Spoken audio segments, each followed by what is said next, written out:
वसई गावातला हा पारंपरिक नृत्याचा प्रकार ह्याला मुगले मुगले नाच असं म्हणतात आणि हा नाच आहे एका नाटकाचा भाग. इथं एक नाटक बसवलं गेलेलं आहे आणि या नाटकाचा डिरेक्टर आपल्यासोबत आहे फेलिक्स. फेलिक्स, तुझ्या नाटकाचं नाव काय? हाऊ ओसा तळा. हाऊ ओसा तळा म्हणजे काय? सासू सुनेचं तळं. ओके.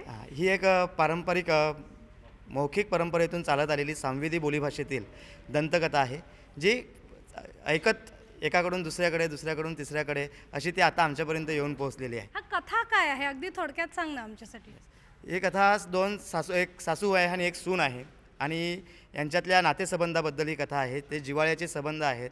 ते दोघे लग्न झाल्यानंतर सुनेचा नवरा मरतो आणि ती विधवा होते आणि मग ती सासू पण विधवा असते आणि त्या दोन सासू आणि सुनेच्या जिव्हाळ्याचा संबंध, करुणामय नात्याचा संबंध इथे आम्ही दाखवलेला आहे.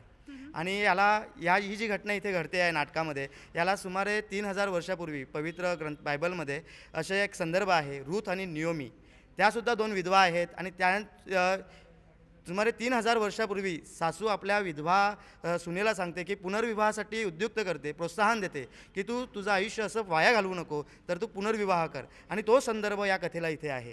म्हणजे कुठेतरी एक सामाजिक आशय इथे लोकांपर्यंत पोहोचवण्याचा हा प्रयत्न करतायत. या नाटकामध्ये 125 लोक आहेत, 125 पात्र आहेत आणि त्यातलंच एक कॅरेक्टर प्ले करते सिल्वी. सिल्वी खास कादोडी भाषेत, इकडच्या लोकल भाषेत आपल्याला नाटकाची एक झलक देते. प्रत्येक गोष्ट काम यायचं या उद्देशाने करता येणार. समाधान पण महत्त्व हाते असो. माईक या मातीत, या कुडामाती खोपटात गोठ्याशा हेनात मिळालेल्या काही गोष्टी, या गोष्टी मला मम्मीने सांगितल्या. मम्मीला आजीने आणि आजीला ती आजीने. व्हिडिओ जर्नलिस्ट प्रवीण शेट्टीसह प्रियांका देसाई, IBN लोकमत, वसई.